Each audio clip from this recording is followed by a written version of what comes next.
ꯄꯤꯌꯥꯔꯒꯤꯗꯨꯕꯨꯗꯤ ꯍꯥꯏꯗꯕ ꯐꯩꯀꯣ ꯍꯥꯏ ꯀꯣꯔꯠꯀꯤ chief justice ꯑꯣꯏꯕꯤꯔꯝꯕꯁꯤꯅ ꯄꯤꯌꯥꯔꯒꯤꯁꯤꯃ ꯁꯨꯝ ꯄꯜꯍꯟꯅꯤꯡꯗꯦꯗꯤ ꯀꯩꯅꯣ ꯍꯥꯏꯀꯥꯟꯗ ꯑꯩꯈꯣꯏꯒꯤ ꯃꯅꯤꯄꯨꯔꯒꯤ ꯏꯁꯨꯁꯤ ꯍꯧꯖꯤꯛ ꯃꯅꯤꯄꯨꯔ ꯀꯣꯟꯐ꯭ꯂꯤꯛꯁꯤ ꯄ꯭ꯔꯤꯊꯤꯕꯤꯒꯤ ꯋꯥꯔꯤ ꯑꯣꯏꯔꯕꯅꯤ ꯏꯟꯗꯤꯌꯥꯒꯤ ꯋꯥꯔꯤ ꯑꯣꯏꯔꯕꯅꯤ ꯑꯗꯒꯤ ꯉꯥꯡꯉꯣꯏꯗꯕ ꯑꯥꯔꯃꯤꯒꯤ ꯆꯤꯞ ꯑꯣꯏꯕꯤꯔꯝꯕ ꯃꯌꯥꯝ ꯑꯁꯥꯝꯗ ꯀꯩꯁꯨ ꯄꯪꯉꯥꯡꯗ ꯉꯥꯡꯅ ꯑꯩꯈꯣꯏꯁꯤ ꯀꯩꯅꯣ ꯀꯥꯡꯗ꯭ꯔꯨꯝ ꯇꯥꯕꯒꯤ ꯐꯤꯕꯝ ꯂꯥꯛꯑꯦ ꯃꯁꯤꯃ ꯑꯗꯨꯗ ꯆꯤꯐ ꯖꯁꯇꯤꯁꯁꯨ ꯈꯤꯇꯪ ꯑꯃꯨꯛ ꯑꯣꯏꯕꯤꯔꯝꯕ ꯑꯩꯈꯣꯏ ꯌꯥꯝ ꯔꯦꯁꯄꯦꯛ ꯇꯧꯖꯕ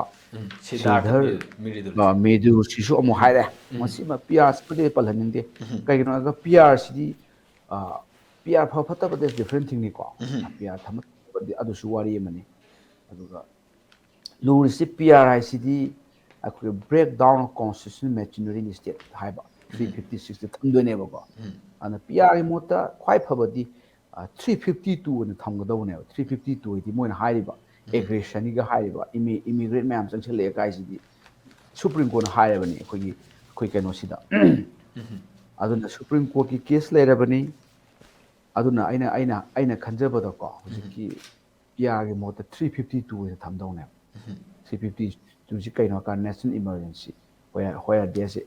ꯑꯥꯔꯝ ꯑꯦꯒ꯭ꯔꯦꯁꯟ ꯑꯗꯨꯒ ꯋꯥꯔ ꯑꯣꯏꯔꯕ ꯑꯦꯛꯁꯇꯔꯅꯦꯜ ꯑꯦꯒ꯭ꯔꯦꯁꯟ ꯂꯩꯔꯕ ꯁꯤ ꯃꯇꯝꯁꯤꯗ 352 ꯊꯝꯗꯧꯅꯤ 350ꯁꯨ ꯊꯝꯃꯗꯤ ꯂꯣꯏ ꯊꯝꯗꯧ ꯅꯠꯇꯦ ꯏꯝꯐꯥꯜꯅ ꯊꯝꯃꯣꯏ ꯆꯨꯔꯆꯥꯟꯄꯨꯔꯅꯦ ꯀꯥꯡꯄꯣꯛꯄꯤꯅꯦ ꯑꯗꯒꯤꯗꯤ ꯇꯦꯡꯅꯧꯄꯜꯒꯤ ꯁ꯭ꯋꯥꯏ ꯑꯦꯔꯤꯌꯥ ꯑꯍꯨꯝꯁꯤ ꯊꯝꯕ ꯂꯣꯏꯔꯦ ꯊꯝꯃꯒ ꯑꯗꯨꯝ 352 ꯊꯝꯕꯁꯤꯗ ꯃꯥꯏ ꯄꯦꯀꯦꯖ ꯑꯃ ꯌꯥꯎꯖꯔꯛꯀꯅꯤ ꯅꯦꯁꯅꯦꯜ ꯏꯃꯥꯔꯖꯦꯟꯁꯤꯒꯤ ꯊꯝꯕꯁꯤꯗ ꯀꯩꯅꯣ ꯌꯥꯎꯔꯛꯀꯗꯣꯏꯅꯤ ꯑꯩꯈꯣꯏꯒꯤ ꯃꯤꯂꯤꯇꯔꯤ ꯀ꯭ꯔꯦꯛ ꯗꯥꯎꯟ ꯌꯥꯎꯔꯛꯀꯗꯣꯏꯅꯤ ꯇꯦꯔꯣꯔꯤꯁꯀꯤ ꯀ꯭ꯔꯦꯛ ꯗꯥꯎꯟ ꯅꯠꯇꯅ ꯃꯤꯂꯤꯇꯔꯤꯂꯤ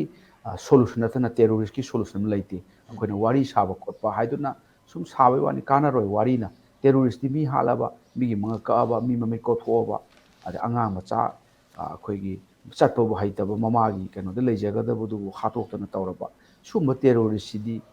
ꯄꯤ ꯑꯥꯔꯅꯒ ꯐꯔꯣꯏ ꯁꯤꯗꯤ 352 ꯇꯧꯔꯒ ꯃꯣꯏꯁꯤ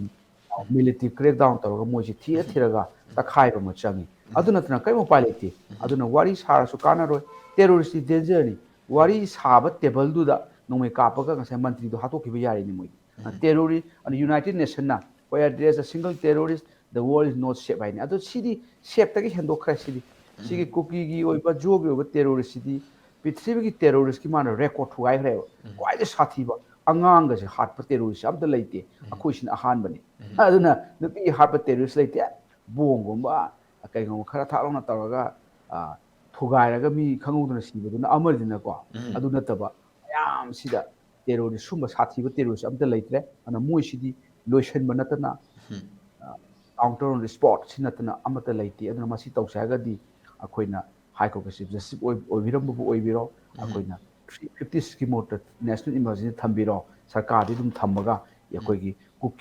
ꯀꯨꯀꯤ ꯇꯦꯔꯣꯔꯤꯁꯁꯤꯡꯁꯤꯅ ꯑꯣꯀꯨꯄꯥꯏ ꯇꯦꯔꯤꯇꯣꯔꯤꯅꯤ ꯄꯥꯀꯤꯁꯇꯥꯟ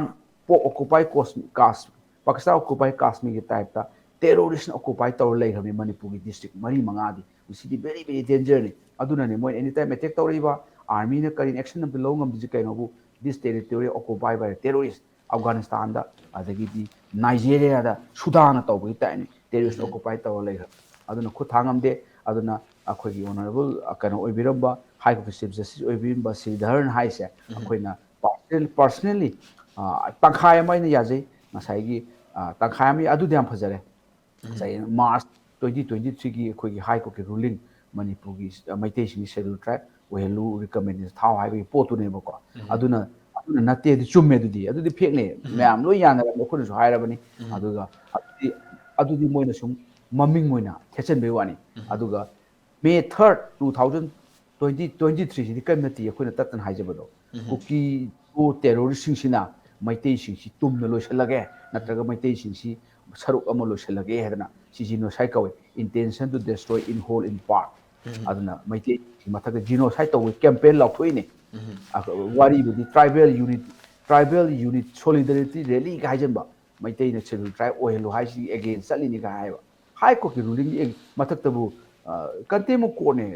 ꯀꯩꯅꯣ ꯆꯠ ꯌꯥꯄꯣꯠꯇꯤ ꯔꯦꯂꯤ ꯆꯠ ꯌꯥꯄꯣꯠꯇꯤ ꯑꯗꯨ ꯆꯠꯍꯜꯂꯦ ꯒꯣꯔꯃꯦꯟꯅ ꯀꯩꯝ ꯇꯧꯕꯤꯗ꯭ꯔꯦ ꯌꯥꯝ ꯐꯖꯩ ꯑꯗꯨꯗꯅꯦ ꯑꯩꯈꯣꯏ ꯒꯣꯔꯃꯦꯟ ꯌꯥꯝ ꯅꯨꯡꯁꯤꯁꯦ ꯑꯩꯈꯣꯏꯅ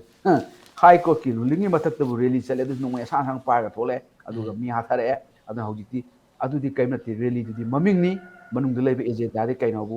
ꯃꯩꯇꯩꯁꯤꯡꯁꯤꯒꯤ ꯃꯊꯛꯇ ꯖꯤꯅꯣꯁꯥꯏꯠ campaign ꯂꯥꯎꯊꯣꯛꯏꯅꯦꯕ May 3 May 2023 aduna adugi potmakti High Court ki Chief Justice oibirambasin haiba yadamina adugi potni manumda phummi de aduni mayam unkhat aduna masigi potni aduga maitena schedule tribe oiba khopa adudi moi hak leiti akoina khangdabi haini masi akoi MLA gomba akoi MP gomba haibi de yam phani kanglup amana schedule tribe oige haibada mi amtri yepa yadi haidi kanglup tuna haijaduine ai schedule tribe oige aduda oini oiro will be decided by authority aduna akhoi atopa tribal group naga pangit ta yetna dana ga tawi habni yetpagi right to leiti ba lo da adu wani kanglup tuna assert to godabani we are indigenous people we are scheduled tribe ai kanglup tuna assert to godabani atopa kanglup amta yetpa yadi akhoi je pangit yetna ba adubu wafamdu akhoi ki high court chief justice oibiramba ngarang nahan thawak tagi pothabi gi ba akhoi ki sidhar mid-rules na haibi asi masima am phare masima phai aduga ase PR thamba khotpa kai PR du di yekna bagi lalo ne PR thamoi se kuira bade haira ko mizoram de haiba kuire Congress INC na haiba kuire parliament na kai da hairam rang gandhi kai khupu sina adagi di cookie terrorist sing sina PR thambiyo je haire 10 cookie MLA na haire ada aina khambada sidi yekna bagi lalo na thuni ba PR thamba thamda is different thing ai du mo leti aina haijeri di yekna bagi bigger conspiracy PR thamduni moina pamena PR thama center na pairaga center ga di moi ga yana da bra khangdi amai to ga union territory sembo khotpagi wari ro mesan hinjai paneba ana adugi potuma mamu thide hom changi aduga akhoi PR gi mota 352 national emergency thamaga terrorism si maru phang terrorist maru phang muthatraba khara leraga adum sidegi henbel lan tholakhini aduna ai wakhanda only solution is terrorism si maru phang muthatpa kaigino bu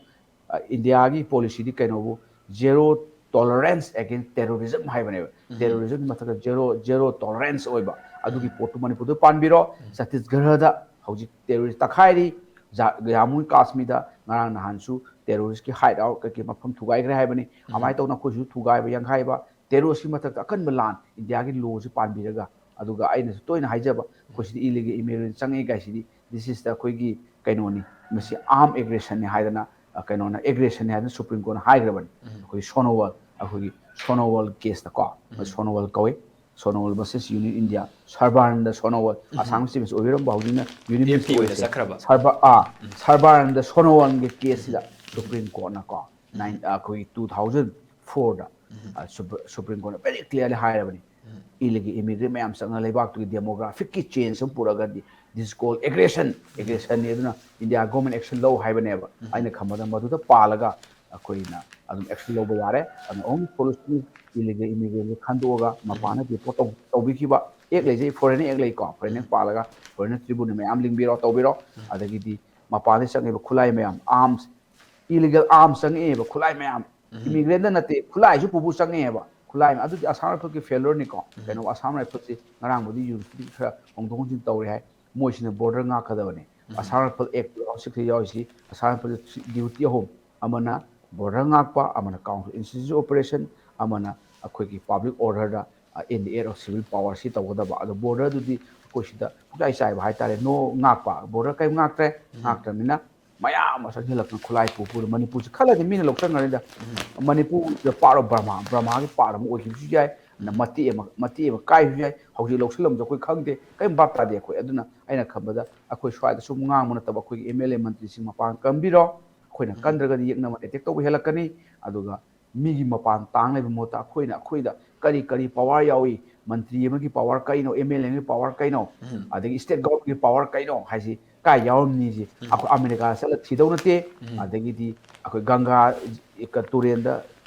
iru jaga phadau nate India ki constitution phaktu lo yaum ni da adu dum tawbiro adu tawbda India government salam tawrani Manipur government si constitution ni matung tawri he kai ta khuthaya janti Manipur government matau tamo haina hairaka doni ana every answer is within the constitution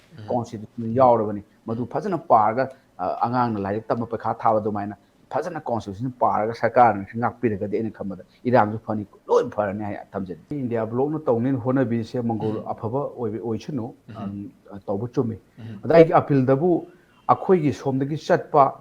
akhoi gi megasandana karina de gi khoi yamba santa hoi karwe yamba sarar hoi kari hoi na chingba na taba amos yobiyo national leaders sing se party ki national leaders si sorok to puthopam chan khudam Rahul Gandhi Manipur lakpira me well good Rahul Gandhi Priyanka Gandhi Sonia ꯒꯥꯟꯙꯤꯕꯨꯗꯤ ꯈꯤꯇꯪ ꯁꯣꯜꯂꯦ ꯑꯗꯨꯅ ꯑꯗꯒꯤꯗꯤ ꯃꯥꯂꯤꯛ ꯑꯥꯔꯖꯨꯟ ꯒꯥꯔꯒꯦ ꯀꯣ ꯃꯣꯏ ꯃꯌꯥꯝꯁꯤꯁꯨ ꯃꯣꯏꯒ ꯆꯠꯃꯤꯟꯅꯕ ꯆꯪꯉꯦ ꯑꯩꯈꯣꯏꯒꯤꯗꯪ ꯆꯠꯂꯒ ꯐꯣꯂꯤꯡ ꯂꯦꯞꯄꯨꯕ ꯅꯠꯇꯕ ꯅꯦꯁꯅꯦꯜ ꯂꯤꯗꯔ ꯁꯤꯅꯁꯨ ꯑꯩꯈꯣꯏꯒꯤ ꯗꯦꯜꯂꯤꯗ ꯃꯣꯏ ꯄ꯭ꯔꯣꯇꯦꯁꯁꯤ ꯌꯥꯎꯍꯟꯕ ꯑꯃ ꯆꯪꯉꯦꯕꯀꯣ ꯔꯥꯍꯨꯜ ꯒꯥꯟꯙꯤꯅ ꯍꯥꯏ ꯃꯇꯥꯡꯁꯤꯗ ꯄꯟꯖꯅꯤꯡꯕꯁꯦ ꯑꯩꯈꯣꯏꯒꯤ ꯁꯤꯝꯇ ꯂꯣꯏꯁꯤꯟꯈꯤꯒꯦ ꯔꯥꯍꯨꯜ ꯒꯥꯟꯙꯤ ꯄ꯭ꯔꯤꯌꯥꯡꯀꯥ ꯒꯥꯟꯙꯤ ꯊꯣꯛꯂꯛꯄ ꯑꯃ ꯆꯪꯉꯤ ꯊꯣꯛꯂꯒ ꯃꯣꯏꯅ ꯏꯆꯝ ꯆꯝꯅ ꯅꯣꯛꯐꯦꯠ ꯇꯧꯔ ꯂꯩꯕ ꯅꯠꯇꯕ ꯃꯣꯏꯅ ꯍꯥꯏꯒꯗꯕꯅꯤ ꯃꯤꯂꯤꯇꯔꯤ ꯀ꯭ꯔꯦꯛ ꯗꯥꯎꯟ ꯃꯅꯤꯄꯨꯔꯒꯤ ꯇꯦꯔꯤꯇꯣꯔꯤ ꯀꯥꯏꯕ ꯌꯥꯔꯣꯏ ꯌꯨꯅꯤꯌꯟ ꯇꯦꯔꯤ ꯅꯣ ꯌꯨꯅꯤꯌꯟ ꯇꯦꯔꯤꯇꯣꯔꯤ ꯃꯅꯤꯄꯨꯔꯗꯤ ꯃꯔꯖꯔ ꯇꯧꯔ ꯆꯪꯈꯤꯕꯅꯤ ꯀꯥꯏꯁꯤ ꯔꯥꯍꯨꯜ ꯒꯥꯟꯙꯤꯒꯤ ꯃꯆꯤꯟꯗꯒꯤ ꯊꯣꯛꯍꯟꯕ ꯑꯃ ꯆꯪꯉꯤ ꯄ꯭ꯔꯤꯌꯥꯡꯀꯥ ꯒꯥꯟꯙꯤꯒꯤ ꯃꯆꯤꯟꯗꯒꯤ ꯊꯣꯛꯍꯟꯕ ꯆꯪꯉꯤ ꯑꯗꯩ ꯃꯥꯂꯤꯛ ꯑꯥꯔꯖꯨꯟ ꯒꯥꯔꯒꯤꯒꯤ